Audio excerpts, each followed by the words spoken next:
Bienvenidos con una experiencia larga en el distrito, como concejal, como presidente del consejo, como secretario de gobierno y como alcalde encargado, no sé cuántas veces, 10, 12, 15, muchas veces.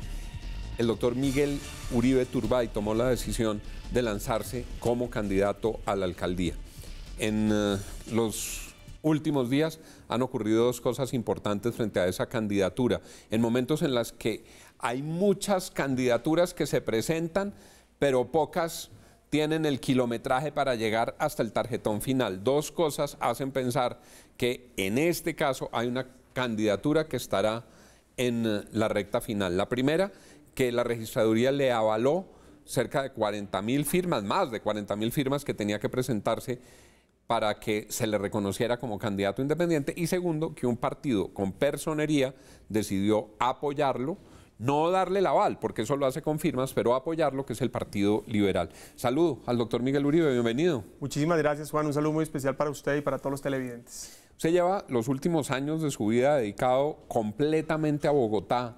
¿Por qué quiere ser alcalde ahora? Juan, he trabajado los últimos 10 años exclusivamente en la ciudad y para la ciudad. Fui concejal, fui presidente del consejo y secretario de gobierno durante 3 años. He tenido la experiencia... Eso era casi un récord, ¿cierto? Los últimos secretarios de gobierno habían durado muy poquito. Miren, las últimas administraciones entraban y salían los secretarios de gobierno y por lo general salían por la puerta de atrás. A pesar de todas las críticas que recibimos, tuve durante 3 años la posibilidad de ser parte de un equipo que corrigió los errores del pasado, que consiguió los recursos, ejecuté más de 120.000 millones de pesos, coordiné más de 3 billones de pesos y tuve más de 2.000 personas a cargo. Entonces puedo decir con tranquilidad que tengo experiencia, capacidad, conozco la ciudad y tengo un desempeño transparente. Y he tomado la decisión, Juan, porque fui testigo de la ciudad que recibimos y la ciudad que se está construyendo. Creo que hay mucho en juego y no podemos retroceder. Creo que llegó la hora en Bogotá de terminar lo que se comenzó y avanzar sobre lo construido, pero además no podemos desperdiciar tiempo. Algunos candidatos llegarán a aprender, a destruir, a comenzar de cero. Básicamente vamos a devolvernos a la parálisis de la que venimos y yo lo que invito a los bogotanos es a que avancemos y que avancemos rápido.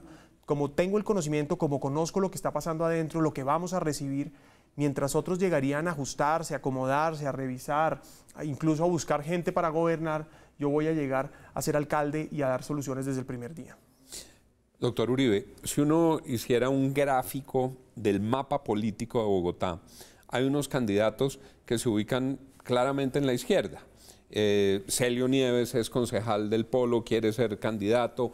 Holman Morris ha acompañado a Petro, quiere ser candidato. Jorge Rojas ha estado con Petro, quiere ser candidato. Ellos están claramente en la izquierda. Antonio Navarro también. Claudia. Uno ve del otro lado y, por ejemplo, Ángela Garzón está en el Centro Democrático, en la derecha. ¿Dónde está Miguel Uribe en ese mapa? Mire, por una parte, le diría que yo propongo que el debate sea entre avanzar y retroceder. Creo que eso es lo que finalmente vamos a escoger. Yo estoy en el grupo que queremos avanzar, que no queremos perder tiempo, que no queremos volver a empezar. Ciudades como Medellín, Barranquilla nos han demostrado que trabajar sobre lo que se ha construido, que terminar lo que se comenzó, da frutos, da resultados. Eso es lo que tiene que pasar en Bogotá. Y aquí hay un sector que usted describió al comienzo que está empecinado en paralizar a Bogotá. Y lo más grave son aquellos que ya gobernaron la ciudad. Son aquellos equipos que nos sumergieron en las crisis más grandes de improvisación, corrupción o negligencia y quieren volver a llegar. Aquí no podemos volver a saltar al vacío y es por eso que yo me ubico en el grupo que quiere avanzar, que no quiere retroceder, en la ética de excelencia en el servicio público, en la vocación de servicio, pero además, si usted me lo pregunta, yo quiero ser el puente que una un gran sector. Este sector que evidentemente es consciente de los riesgos de que volvamos al pasado. Y creo que he hecho todo lo necesario, desde aspirar independientemente, trabajando con los ciudadanos para generar esa convergencia. Hasta vergüenza me da hacerle esta pregunta, pero se la hago a todos los candidatos. ¿Usted ha tenido algún tema de acusaciones por corrupción? Ninguno, Juan. Mire, me da la tranquilidad de estar aquí sentado en las calles recorriendo Bogotá, los barrios, tocando puertas, porque tengo la tranquilidad de que no le debo nada a nadie, de que he ejecutado los recursos transparentemente, de que he implementado acciones contundentes para gobernar transparentemente, porque gobernar transparentemente y bien, Juan, no es de leyes, es de principios, de valores y convicciones. Yo llego a mi casa todos los días y puedo ver a mi esposa y a sus niñas tranquilamente a los ojos porque sé que he hecho la labor bien. ¿Qué sigue En esta campaña, doctor Miguel, ¿cómo es el proceso? ¿Ve uno candidaturas que están pendientes de consultas, de encuestas, de que consigan las firmas? ¿Cuál es su ruta? ¿Usted qué está proponiendo para llegar al final de la campaña como un candidato? Como usted lo planteó, Juan, recogimos más de 400.000 firmas, se necesitaban 50.000. Ya la registraduría el día de ayer nos avaló las firmas y eso quiere decir que pasamos de precandidato, de recolector de firmas, a ser un candidato oficial y una candidatura independiente que públicamente ha invitado a todos los sectores políticos, ciudadanos, sociales, a que nos unamos en torno a un proyecto de ciudad, proyecto de gobierno y proyecto de sociedad. Y es por eso, Juan, que recibimos el apoyo del Partido Liberal, porque coincide con la necesidad de terminar lo que se comenzó y avanzar sobre lo construido. Tenemos unas posturas claras sobre lo que de Bogotá debe ser y a su vez le he pedido a otros partidos que nos unamos, pero que lo hagamos en el marco de una consulta democrática. Quiero que sean los bogotanos los que escojan pública y transparentemente cuál candidato debe enfrentar a ese sector que nos quiere devolver al pasado. ¿Con quiénes sería esa consulta democrática? Pues mire, aquí obviamente hay muchos sectores que todavía no han definido candidatos. Yo arranqué muy temprano, entre otras cosas, Juan, porque soy consciente de todo lo que está pasando en Bogotá, de todo lo que hay en juego. Y es por eso que desde muy temprano arranqué a buscar el apoyo de los ciudadanos. Entonces, hoy solamente hay algunos partidos que han decidido, o incluso algunos candidatos que han sugerido sus nombres. Pero vuelvo y le repito, todo ese grupo que quiere avanzar es al que he convocado a una consulta. Si usted me pide un nombre, por supuesto que le he pedido a Centro Democrático y a su candidata que hagamos una consulta popular, que a través de una consulta sean los bogotanos los que escojan un candidato para enfrentar ese sector que quiere volver al pasado. Pero por supuesto pueden llegar más personas, incluso David Luna, Ángela Garzón, David Luna, el exministro que fue concejal claro, de la y han ciudad. Manifestado que posiblemente podría ser candidato. Por ejemplo, a Carlos Fernando Galán incluso le hice también la invitación. Pero al final, mire, Juan, yo haría esta reflexión. En Bogotá ya vivimos la consecuencia de los egos en política. Cuando nos dividimos, ganó el populismo, ganó la corrupción, ganó la improvisación. No repitamos la historia. Yo creo que Bogotá necesita liderazgos generosos que antepongan el bienestar de la ciudad por encima de sus intereses personales. Y yo creo que la consulta es lo más transparente, genera cohesión, pero además genera la posibilidad de que los bogotanos vean nuestras propuestas, porque detrás de cada uno de nosotros hay propuestas, hay capacidades, hay una solución que se está construyendo para los bogotanos. Hablemos de sus propuestas. ¿Cuál es su propuesta bandera, doctor Uribe? ¿Dónde está ese repertorio principal con el que usted le dice a Bogotá, aquí está su próximo alcalde? Hemos venido construyendo, Juan, este programa de gobierno con los ciudadanos. Como bien le decía, llevo recorriendo la ciudad muchos años, particularmente como secretario de gobierno, y desde que salí de la secretaría he recorrido las UPZs, que son las unidades de planeamiento zonal, cada barrio, construyendo a través de diálogos ciudadanos esta gran propuesta. Y básicamente represento a todos los bogotanos que queremos avanzar, que no queremos perder tiempo, aquellos que queremos que no volvamos a empezar. Entonces hemos construido unos pilares fundamental, la seguridad será mi prioridad. Como secretario de gobierno hice parte del equipo que acabó el Bronx, Cinco Huecos, San Bernardo, La Estanzuela y María Paz, las ollas más grandes de Bogotá. Incluso todavía hay gente que nos critica por haber acabado el Bronx. Yo le quiero recordar a los bogotanos que el 28 de mayo del día del 2016 que se intervino el Bronx, había más de 250 menores de edad siendo abusadas sexualmente. Era una fábrica del terror. Había que acabarlo y había que acabarlo ya. Era verdaderamente un espanto. Era realmente una catástrofe. Así es. Y eso era lo más grave. Pero de ahí en adelante había tráfico de armas, tráfico de drogas, se descuartizaban personas, la fuerza pública no entraba, incluso había túneles de escape. Para esa intervención se planeó realmente. ¿Usted participó activamente en el proceso del Bronx? Por supuesto, participé además y he participado en toda la materia, hemos trabajado en equipo, creamos la Secretaría de Seguridad, trabajamos en equipo con la Secretaría de Seguridad. Usted fue al comienzo de la administración secretario de Gobierno y secretario de Seguridad. Eso estaba en su despacho. Por supuesto, y trabajé en equipo con la persona que fue secretario de Seguridad. ¿Cómo le fue con la policía de Bogotá? Muy bien, y mire, yo quiero reconocer, además todo esto es aparte de un equipo, y el liderazgo que tuvo en su momento Daniel y después como secretario de Seguridad. Hicimos un gran equipo para trabajar con la Secretaría de Seguridad, con la policía, con el Ejército y con la Fiscalía, Juan.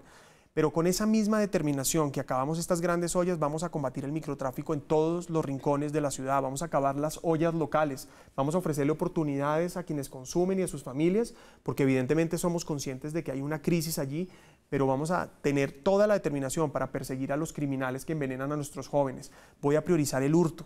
A las bicicletas les vamos a poner GPS para que no las sigan robando, vamos a cerrar los sitios donde se venden artículos robados. No es posible que hoy en Bogotá, si bien se ha hecho un esfuerzo, siga habiendo sitios donde se venden bicicletas, autopartes o celulares robados. Y yo quiero reconocer que se ha hecho mucho, pero hay que seguir, y es ahí donde yo planteo la discusión. No podemos volver a empezar. Entonces, como secretario de gobierno, cerramos varios sitios que vendían bicicletas robadas, se las devolvimos a los bogotanos. Vamos a priorizar y vamos a continuar esa campaña contra el homicidio. Bogotá hoy está en 12.7 homicidios por cada 100.000 habitantes, viene disminuyendo, mientras que lamentablemente otros sectores del país viene creciendo. Y por último le diría que vamos a tener una propuesta de seguridad a la medida. El crimen en Bogotá, Juan, se comporta de diferente manera en cada barrio.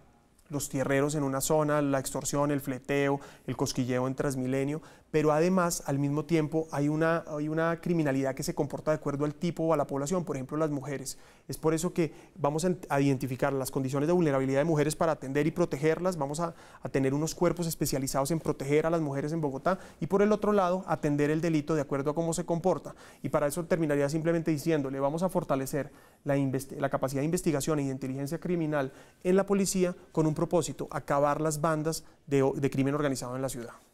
Doctor Uribe, le pregunto por la inspiración en su vida para hacer todo este ejercicio. Usted tiene unos genes muy poderosos en relación con el servicio público en Colombia. Su abuelo fue un hombre muy importante en el país, presidente de la República. Su abuela ha sido un símbolo de solidaridad, de trabajo social en el país, doña Nidia. Su madre fue una periodista ejemplar y es también un símbolo de lo que no le puede volver a pasar a Colombia a partir del narcotráfico y a partir de ese actuar criminal de la que ella fue finalmente una víctima. ¿Por qué está Miguel Uribe en esto? ¿Cómo siente usted ese legado y cómo va a responder a ese legado? Juan, yo respeto, admiro y quiero a mi familia, pero sin duda heredé la vocación de servicio de mi madre. A los 4 años viví lo que ninguna persona debería vivir, y es perder a su mamá. Como usted bien dice, el narcotráfico y la violencia me arrebataron para siempre a mi mamá. Nos referimos a Diana Turbay. Así es, y además no solamente me la arrebataron violentamente, sino además ella estaba convencida que a través del periodismo podía construir una sociedad en paz. Ella, como usted bien sabe, logró a través del periodismo restablecer la confianza entre el M-19 y el gobierno, fue fundamental en ese proceso, y estaba convencida que a través del periodismo podía convencer a los grupos al margen de la ley de desmovilizarse. La engañaron en una supuesta entrevista con el cura Pérez y finalmente fue engañada y asesinada por Pablo Escobar. Y a mí me costó, yo tenía 4 años cuando la secuestraron, 5 años, casi 5 años cuando la mataron. Recuerdo bien el día que se fue de la casa y el día que mi papá me dijo al lado de la cama que la habían matado. El doctor Miguel Uribe, que es un dirigente muy importante en este país también, dirigente gremial y un activista muy importante. Gracias, Juan, sí, y de una familia pues antioqueña, empresaria, trabajadora. Y recuerdo muy bien ese día porque además mi papá me cuenta ya después, me dice que me preguntó, tu mamá está muerta, ¿quieres acompañarme al sepelio? Me puso una responsabilidad grande, ¿qué tal que hubiera dicho que no? 5 años. Pero yo dije que la iba a acompañar, que lo iba a acompañar, y lo acompañé, le di un beso a mi mamá en el ataúd, en la frente, estaba abierta y estaba muy frío. Me cuenta mi papá que cuando le di el beso la sentí muy frío el cuerpo. Y bueno, realmente fue un momento muy doloroso, pero mire, Juan, con el tiempo comprendí, si bien no fue fácil entender por qué mi mamá tomó esa decisión, entender lo que estaba viviendo el país, finalmente comprendí que no podemos ser indiferentes, que podemos con acciones transformar el país, que hay causas por las que vale la pena dar la vida. Y me reconcilié con mi mamá, porque no fue fácil, vuelvo y le repito, entender por qué mi mamá me había dejado a mi hermana, a mi familia. Me reconcilié con Dios, porque en esos momentos tan difíciles uno se aferra a la espiritualidad, y a mí me habían dicho que Dios se había llevado a mi mamá, y en ese momento, pues usted se imaginará lo que piensa un niño de 5 años cuando le dicen quién le quitó a su mamá. Pero me reconcilié, me reencontré con Dios, y finalmente perdoné.